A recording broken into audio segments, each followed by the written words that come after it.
Hora 14. En la SER. Con Javier Liébana. 2:30 de la tarde, 1:30 en Canarias. La cifra de muertos en Colombia por el terremoto no para de aumentar. Son ya al menos 176 los fallecidos y más de 2.500 los heridos. 2, 3, silencio. Silencio, gracias, Cali. Este es uno de los rescatistas pidiendo silencio en las calles de Cali para que los perros y los expertos traten de detectar algún superviviente bajo un edificio colapsado en el centro de la ciudad. Este sonido, el de los trabajos de rescate entre los escombros, se ha repetido durante toda la noche, tanto allí como en Pereira o Manizales, en el eje cafetero, donde hasta ahora mucha gente empieza un nuevo día. Justo 24 horas después de que se registrasen los primeros temblores a las 7:34 de la mañana de ayer. Según el último reporte de las autoridades colombianas, son 6.800 las viviendas afectadas y en torno a 50 los edificios que han colapsado por ese terremoto de 7,4 grados de magnitud. La mayor parte de los fallecidos confirmados a esta hora están en las ciudades de Cali y de Pereira. Esta última es la más poblada del eje cafetero, con en torno a 500.000 de habitantes. Luz Elena trabaja en una clínica allí y ha contado en Hoy por Hoy cómo fueron los momentos después del seísmo. Primero, inicialmente, evacuar a todos los pacientes de la clínica. Estoy hablando de 280 personas que tuvieron que ser evacuadas. Las ubicamos en el parqueadero o en el estacionamiento, que es al aire libre. Tratamos de atenderlos, que el sol no los deshidratara. También teníamos el temor de una réplica. Adicionalmente, empezaron a llegar heridos de la ciudad, porque la ciudad resultó ser muy afectada en total. Estamos hablando de que en Pereira se registraron en las últimas horas más de 100 personas fallecidas. Hasta el momento se han producido en torno a una veintena de réplicas. Hacia esta zona cero del terremoto, hacia el oeste de Colombia, está tratando de llegar en coche desde Bogotá Berta Reventós. Berta, buenas tardes, buenos días para ti. ¿Qué tal? Muy buenas tardes. Ayer son las 7:30 de la mañana pasadas, el balance sigue cambiando, ya es de 176 fallecidos después de toda esta noche de trabajos en las calles, entre los escombros y en hospitales. Pues tras la primera noche después del terremoto la situación es complicada. Se calcula que todavía quedan varios centenares de personas atrapadas bajo los escombros y por eso son muy importantes las horas que vienen. Justo ahora se cumplen 24 horas desde el seísmo y las próximas 48 serán clave para encontrar a personas con vida. Desde la zona afectada se están pidiendo donaciones de insumos médicos y material quirúrgico porque también hay varios centros de salud afectados. Se respira en general nerviosismo y angustia. Berta, estás ahora en el coche, pero ¿qué te has encontrado al llegar a Bogotá y cuál es la sensación por allí? El aeropuerto de Bogotá está funcionando con total normalidad, a diferencia de otros aeropuertos del país, sobre todo los que se encuentran en la zona afectada. Allí en Bogotá he podido hablar con personas que han reconocido que ayer se asustaron muchísimo, sobre todo porque el temblor duró cerca de 2 minutos que parecieron eternos. Por lo menos en el aeropuerto se estaba intentando recuperar la normalidad, también con mucha conciencia y agradecimiento de que en la capital fue apenas un susto y que en la zona realmente afectada pues se está padeciendo mucho más que eso. Gracias, Berta. Vamos a buscar la última hora en una de las zonas más afectadas de las que hablábamos, en Pereira. Está nuestro compañero de Radio Caracol, Sebastián Grajales. Sebastián, cuéntanos cómo ha ido la noche allí y cuál es la imagen a esta hora. Buenas tardes. Javier, un abrazo para usted, para todos los oyentes a esta hora que nos escuchan en España. Gracias por estar pendientes. Amanece en Pereira. Ha terminado una noche bastante compleja, bastante difícil por la magnitud de la tragedia. En este momento el saldo, el reporte que han entregado las autoridades es de más de 60 personas fallecidas aquí en la capital del departamento de Risaralda. Hay 15 personas que siguen estando desaparecidas y más de 50 que están intentando rescatar en diferentes zonas. Hay que indicar que el aeropuerto internacional Matecaña, que es la principal conexión que tiene este eje cafetero con Colombia y algunos vuelos internacionales, tuvo muchas pérdidas en la infraestructura y muchas afectaciones, por lo que hoy el aeropuerto no está operando. Se requieren ayudas humanitarias. Ha llegado el ministro del Interior a esta zona del país desde la noche anterior. Se desarrolla a esta hora un puesto de mando unificado y han llegado rescatistas de diferentes regiones de Colombia para tratar de ayudar en medio de esta contingencia, de esta tragedia tan fuerte que estamos viviendo luego del terremoto de 7.4 grados que sacudió toda esta zona del país. Es el reporte actualizado. Seguimos muy atentos, muy pendientes de todo lo que sucede y gracias a ustedes en España por estar atentos de lo que pasa en Pereira y en todo el país de Colombia. Colombia. Gracias, Sebastián. En otro lugar donde hasta ahora hay más fallecidos es en Cali, la tercera ciudad más importante del país por población y por ser uno de los centros financieros de Colombia. Allí vive Marcela, una enfermera que estaba trabajando en la zona de pediatría de uno de los hospitales cuando ocurrió el seísmo y que nos ha contado la tragedia que se está viviendo. Es que hay gente que lo perdió todo, o sea, hay casas, hay edificios que quedaron completamente destruidos, derrumbados. Hay gente que lo perdió todo y hay gente que perdió estructuras físicas, cosas físicas, pero hay gente que perdió su familia, sus hijos, abuelos.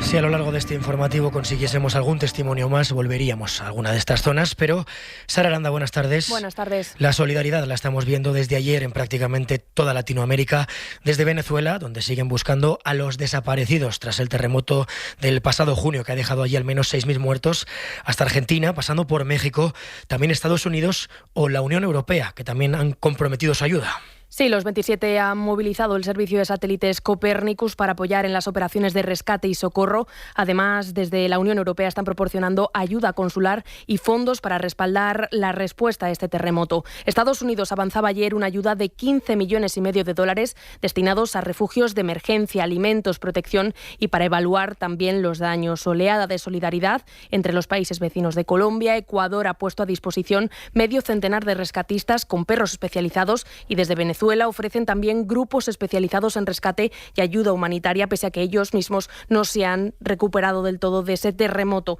del pasado mes de junio. La presidenta de México, Claudia Sheinbaum, ha tendido la mano a su homólogo colombiano, dejando a un lado las diferencias políticas. Ha asegurado que darán todo el apoyo que requiera el pueblo colombiano y en la misma línea Brasil, Perú o Argentina.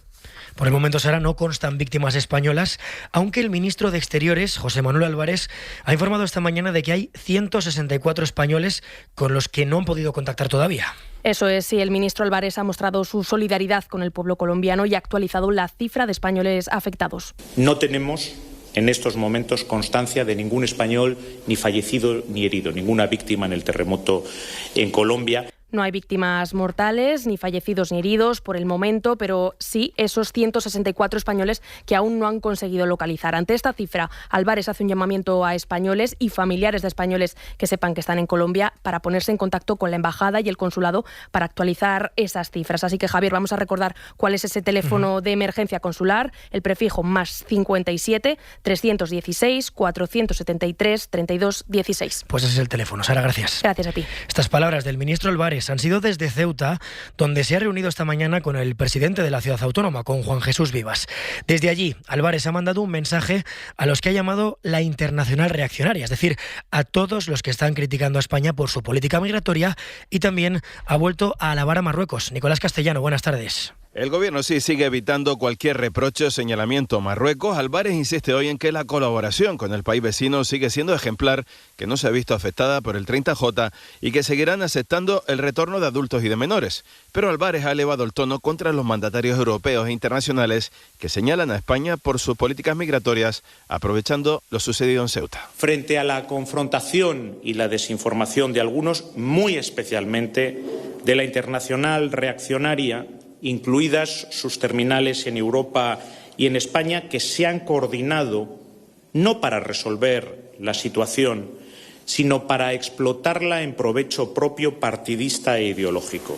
Por su parte, Vivas ha señalado que el ministro le ha dicho que España apuesta por retornar a todos los que entraron irregularmente, pero ojo, porque Vivas incluye en sus planes que se retorne también, además de a los menores, a los solicitantes de asilo. La mejor manera de cortarla es que todo el mundo pierda la expectativa de que viniendo a Ceuta se soluciona lo que pretende. Ni papeles ni asilo. La única solución, el retorno a Marruecos. Sobre las convocatorias en redes sociales en Marruecos de cara a un posible cruce, el 15 de agosto, Álvarez les dice que no pierdan el tiempo, que todos serán retornados. Como ya vimos el año pasado cuando ocurrieron las cacerías racistas en Torre Pacheco, en Murcia, lo ocurrido en Ceuta ha disparado el odio en redes. Los mensajes contra los migrantes se han multiplicado exponencialmente coincidiendo con la crisis. Se ha multiplicado por 6 si comparamos el día antes de la entrada con el día después. Desde el 30 de julio se han detectado casi 35.500 mensajes de odio en Facebook, Instagram, TikTok, YouTube y X. Las redes monitorizadas, Marina Fernández. Son datos que hemos estado recopilando del sistema Faro de monitorización en tiempo real del discurso de odio en línea, que depende del Ministerio de Inclusión, y de un simple vistazo se observa el impacto de la crisis de Ceuta, cómo se disparan las gráficas o, lo que es lo mismo, mensajes del tipo "purga a los moros", un ejemplo real de lo que circula en nuestras redes sociales. Los mensajes de odio pasan de 1.800 el día antes de la entrada a 6.500 el día después, se multiplican casi por 6. En total, desde el 30 de julio hasta el 9 de agosto, se han detectado 35.500 mensajes de odio, como decíamos. En cuestión de días, se roza la cifra total del mes de junio completo, el último con datos definitivos. La media de retirada de los últimos 30 días es del 41%, lo que significa que más de la mitad de estos insultos, amenazas y bulos xenófobos se quedan circulando en las redes sociales. Marina, ante esta situación, la Unión Europea, Meta, que es la matriz de Instagram y de Facebook, y TikTok, se han reunido para frenar esta desinformación que hay en redes sobre Ceuta. Lo que han hecho es poner en marcha un canal de comunicación, de intercambio de datos y cooperación para reducir de forma más ágil la difusión de bulos o desinformación a través de las redes de Meta, como Facebook o Instagram, y también de TikTok. Según la información que maneja Político, que es el medio que publica la noticia, la antigua Twitter, la red social X, no ha participado en las reuniones que representantes de la Comisión Europea han mantenido el viernes y este lunes con los responsables de esas otras dos redes sociales. Con este mecanismo, con este canal, las plataformas, los verificadores de datos y la Comisión van a colaborar para identificar más rápido contenidos dañinos y eliminarlos si fuera necesario. La iniciativa, según Político, surge por la preocupación de que la desinformación pueda fomentar una nueva crisis en los próximos días. Aquí, recordamos, el Centro Nacional de Inteligencia ha dado plena credibilidad al llamamiento que circula en redes desde hace días para un nuevo intento el 15 de agosto. Mensajes de odio que fomentan principalmente la extrema derecha. De hecho, Igualdad ha pedido esta mañana a la Fiscalía que actúe ante la declaración que hizo José María Figaredo de Vox, que en un programa de televisión pidió cazar a los migrantes y devolverlos a Ceuta. Vox, que ya sabemos que es el único partido que va a dar plantón al gobierno en la reunión de este jueves para tratar la situación de los menores migrantes, de los más de 1.500 que siguen malviviendo, algunos en las calles de Ceuta, mientras que el PP insiste en que los ministros citados en el Senado a partir de mañana para dar cuenta de la gestión de esta crisis tienen que acudir a la Cámara Alta. Y sobre esto, Julia Molina, lo contábamos a las 2, los populares aseguran que han acordado que la semana que viene acuda Margarita Robles. Sí, según el PP, la ministra de Defensa envió anoche un escrito a la Cámara Alta dispuesta a comparecer, una postura que contrasta con la marcada por el Gobierno, que comunicó hace unos días que ninguno de los ministros citados irían al Senado porque ya iban a comparecer en el Congreso a finales de mes. Para el Ejecutivo no tenía sentido duplicar las comparecencias en las dos cámaras, pero Robles, según el PP, ha accedido a asistir el próximo martes a la Comisión de Defensa del Senado, una semana antes de que acuda a la del Congreso. Esta misma mañana, y preguntado por esta decisión del Gobierno de limitar las comparecencias, el ministro Bolaños insistía en que el Ejecutivo está dando la cara. Estamos compareciendo a diario. Ayer lo hizo el ministro Ángel Víctor Torres en Ceuta, hoy lo ha hecho el ministro Álvarez en Ceuta, hoy lo estoy haciendo yo aquí en Almería y por tanto estamos dando datos actualizados en tiempo real de cuál es la situación en Ceuta. Pero el PP ve insuficientes las explicaciones en la Cámara Baja y exigen a Marlaska y a Álvarez que acudan como Robles también a las comisiones del Senado. Gracias, Julia. Hasta luego. Esto mientras que seguimos muy pendientes de los incendios. Dinamarca rechaza la inmigración descontrolada por el impacto negativo que, según su gobierno, genera en seguridad. Esto no es lo que queríamos escuchar, es el sonido de los incendios. El de Niebla en Huelva está lejos de poder ser extinguido. Las hectáreas afectadas han aumentado en las últimas horas, son unas 25.000 y unas 700 personas siguen desalojadas.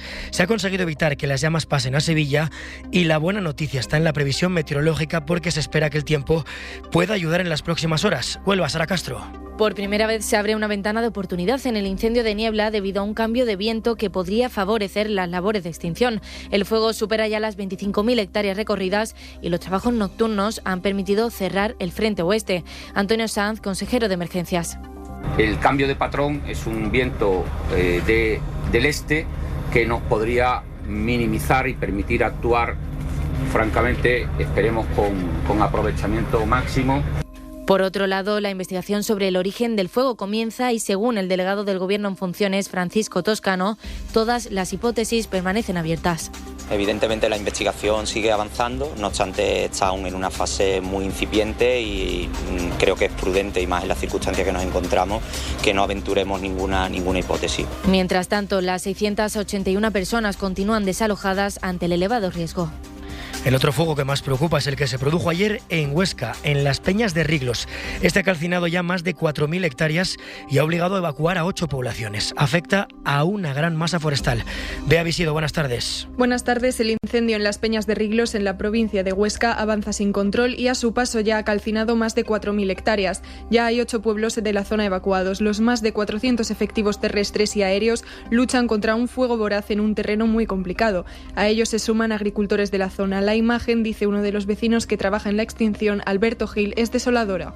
Es muy triste. Estamos aquí los 3 vecinos o los 4 con la Guardia Civil y los bomberos y todos aquí, pero la verdad que es muy triste. Los más de 400 vecinos evacuados están distribuidos entre el pabellón de Ayerbe y la Escuela Militar de Montaña en Jaca. El comportamiento del viento será determinante en las próximas horas. Las buenas noticias llegan desde Segovia, porque esta mañana los vecinos de Los Ángeles de San Rafael y de Vegas de Matute han podido volver a sus casas. El incendio originado el pasado sábado en Navas de San Antonio ha pasado a situación operativa 1 y la carretera SG 722 ha sido reabierta al tráfico. En total, 11 comunidades están hoy en alerta por altas temperaturas y es por ello que la Xunta ha declarado la alerta por sequía hasta en 32 concellos de A Coruña y Pontevedra ante la preocupante falta de precipitaciones. Nos vamos hasta Galicia. Lara Salgado, boa tarde. ¿Qué tal? Boa tarde. Es que los embalses gallegos están un 15% por debajo de lo que es habitual en esta época del año y preocupa especialmente el sistema del río Lérez en Pontevedra y el del río Anllóns, del que bebe todo el litoral de A Coruña. Los que hasta ahora eran recomendaciones, como no llenar piscinas o regar jardines, pasan a ser prohibiciones en esos 32 municipios. Roy Fernández es director de Aguas de Galicia. Mentres que na prealerta tiñamos un seguimento máis intensivo da situación, o escenario da alerta xa contempla ademais medidas para conservar os recursos dispoñibles. Además, otros 59 ayuntamientos están en situación de prealerta. El objetivo es evitar cortes en el suministro y estas restricciones se suman, Javier, a las que ya tomó la semana pasada la Confederación Hidrográfica Miñosil en las provincias de Lugo y Ourense. Gracias, Lara. Las temperaturas que van a seguir subiendo mañana, cuando se va a producir, y creo que ya saben lo que voy a decir, el primer eclipse total de sol en más de 100 años. Las comunidades extreman las medidas de seguridad a poco más de 24 horas.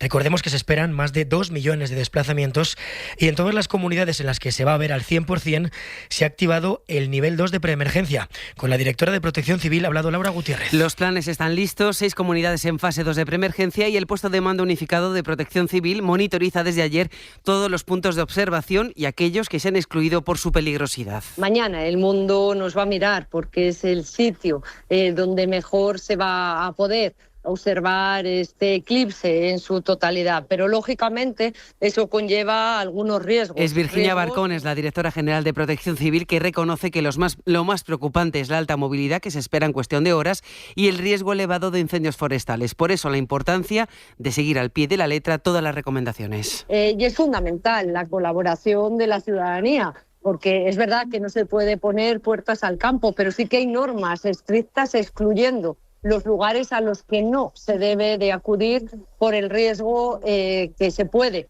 generar de incendios forestales, pero también para la seguridad de las propias personas en estos espacios. Por tanto, gafas homologadas obligatorias, seguir las normas de tráfico y ver el eclipse solo en los puntos habilitados. Gracias, Laura. Bueno, a 24 horas sigue habiendo algunas dudas importantes en la calle, sobre todo relacionadas, lo decía ahora Laura, con las gafas. Marina, vuelvo contigo. Hay que insistir en que las gafas homologadas sí son seguras y que con ellas puestas no nos vamos a quedar sin retina. No se trata de convencer a nadie para que vea el eclipse si no quiere hacerlo, pero sí de combatir el negacionismo y la desinformación con ciencia y con científicos de primer nivel que ya han vivido la experiencia de un eclipse solar total con total seguridad, como el astrónomo y director del Observatorio Astronómico Nacional, Rafael Bachiller. Tuve la suerte de ver el 11 de agosto de 1999, que es el último eclipse que ha habido en Europa continental, solar total, y cuando uno ve un acontecimiento así, lo único que le queda son ganas de repetir, es algo que no olvida en su vida. Él va a repetir mañana. Disfrutar de un eclipse no provoca ceguera si se hace con gafas homologadas y siguiendo unas pautas. Gafas eclipsadas con la inscripción en ISO 12312-2.2015, que certifica que están fabricadas para la observación del sol. Revisamos que el filtro no está rayado, suelto, doblado, y a partir de ahí a disfrutar del eclipse siguiendo unas instrucciones.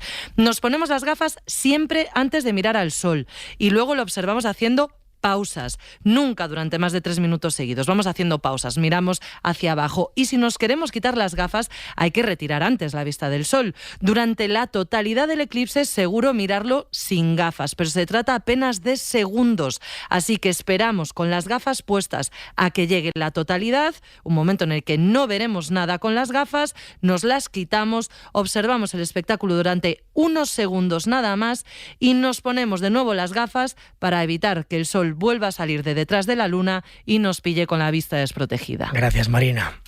Sobre todo esto le vamos a preguntar a partir de las 10:30, esta noche en hora 25, a la ministra Sara Agesen. Claro que para tener gafas es mejor no esperar al último día, aunque seguro que a muchos les está ocurriendo. En las farmacias, en las ópticas, en los puestos de la ONCE es ya muy difícil encontrar y es por ello que muchos acuden a plataformas online. Bueno, pues que sepan que tanto las gafas como los filtros y los visores están duplicando su precio. Para hacernos una idea, en Amazon, las gafas que todavía llegan a tiempo para entregarse antes de mañana se han encarecido un 69%. Pablo Anzola. Buenas tardes, sí, Javi. A golpe de algoritmo, esos gigantes del comercio online saben perfectamente qué productos nos interesan, su disponibilidad, la competencia, y aprovechan para disparar precios cuando, como ahora, aumenta el interés por ciertos productos. Lo decías, 2 ejemplos. El primero, un pack de 12 gafas homologadas que hace menos de una semana marcaba 9 euros en Amazon. Bueno, ha ido escalando de precio día a día hasta los 19,99 que marcan desde este domingo, es más del doble. El segundo, por ejemplo, los mismos prismáticos adaptados para observar el eclipse saltan de los 91 euros a finales de julio a los 130 que cuestan hoy. Esta estrategia comercial no es puntual porque las plataformas la usan de manera permanente, pero sí se evidencia en momentos de alta demanda como este. Las búsquedas de gafas se han disparado en Google un 590% esta última semana. Y se puede pensar, ante una situación así, con estos precios dinámicos que se llaman, pues todo ello no se puede prohibir. Pues la respuesta es que no. Se votó en el Congreso de los Diputados y la propuesta no salió adelante, Pablo. Eso es, a pesar de la opacidad y de la discriminación, estos precios personalizados son todavía legales. El Gobierno aprobó un decreto ley para limitarlos en momentos de emergencia, como la Dana, por ejemplo, pero la propuesta terminó decayendo en el Congreso de los Diputados. Desde las organizaciones de consumidores advierten de los riesgos de una estrategia cada vez más frecuente en el turismo, el transporte, comida a domicilio, por ejemplo, y piden endurecer su regulación. Estamos hablando de uno de tantos productos donde creemos que globalmente la intervención de precios sería interesante, no regulando el precio, sino regulando las oscilaciones. El plantear un límite. El portavoz de Facua, desde la organización, aseguran que los precios deberían limitarse siempre que no respondan a un aumento justificado de costes. 2:52, un minuto, y hablamos de lo que está ocurriendo en Málaga. Allí se han producido 7 de los 37 asesinatos machistas que van este año. ¿Qué? Han ocupado mi casa y no me ayuda. Pues ¿sabes qué? Yo me voy a la Mutua. Vente a la Mutua y además de contar con cobertura antiocupación, te bajamos el precio de tus seguros, sea cual sea. Llama al 91 555 5555. ¿Qué? Vente a la Mutua. Condiciones en Mutua.es. Soy Raquel de Carglass. ¿Llevas viendo este impacto desde hace días? Entra en carglass.es. Seguro que muy cerca de ti encontrarás uno de nuestros talleres. Pide cita ahora y en 30 minutos reparamos tu parabrisas. Carglass cambia, Carglass repara. Perdona, ¿tendrías sitio para 2? Sí, pero es que solo me queda una mesita al sol en la terraza. Ah, no se preocupe. Podemos comer pensando en la friolera de los 15 millones del cupón extra de verano de la ONCE y ya está. Que falta nada para el sorteo. Este verano refréscate con la friolera de los 15 millones del cupón extra de verano de la ONCE. El 15 de agosto un premio de 15 millones y 10 premios de 1 millón. Compra ya tu cupón. ONCE. Bien jugado. Juega responsablemente y solo si eres mayor de edad. Hora 14. Javier Liébana. Solo en Málaga se concentran el 20% de los asesinatos machistas que van este año en España. Son 37 en total, 7 en esta provincia.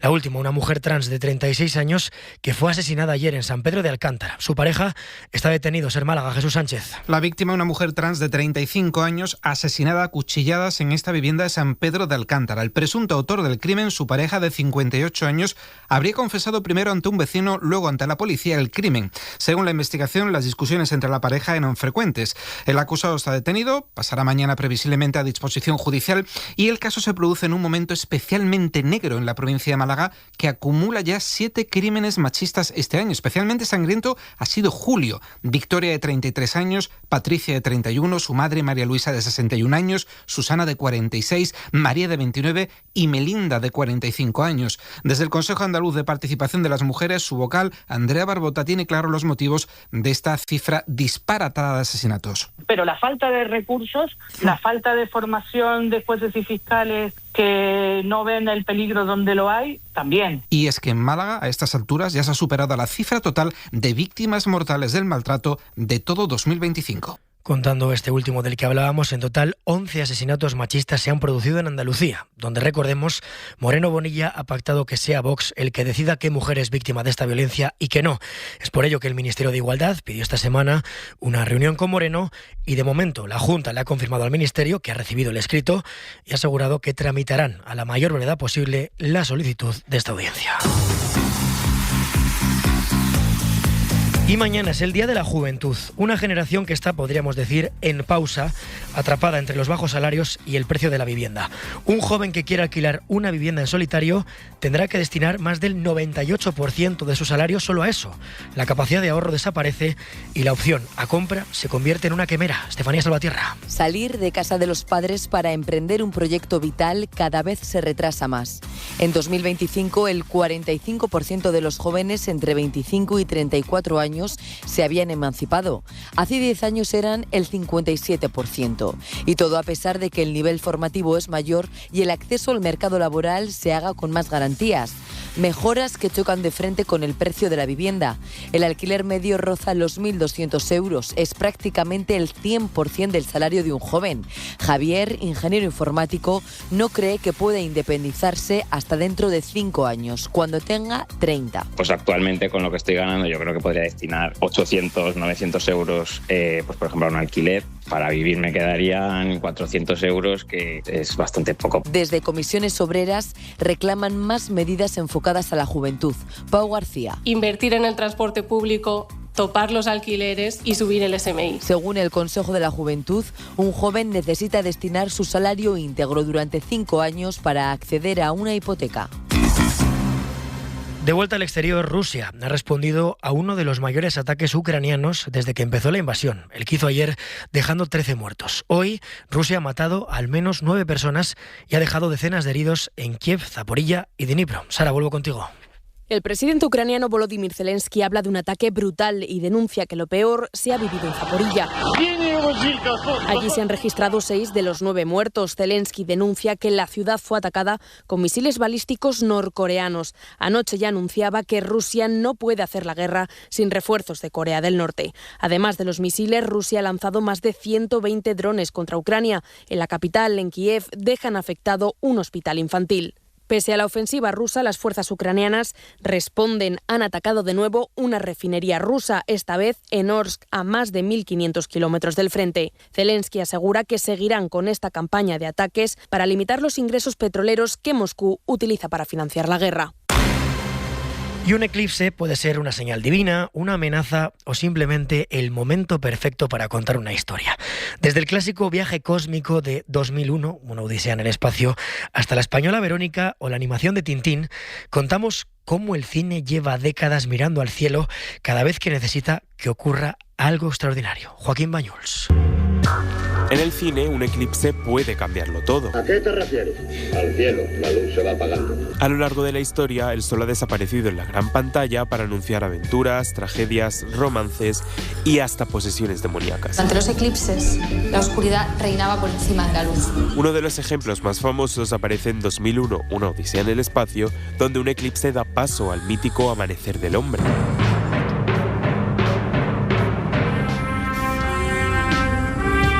En Apocalipto, de Mel Gibson, el fenómeno salva la vida del protagonista cuando los mayas creen que los dioses están interviniendo. Y también puede ser símbolo de amor.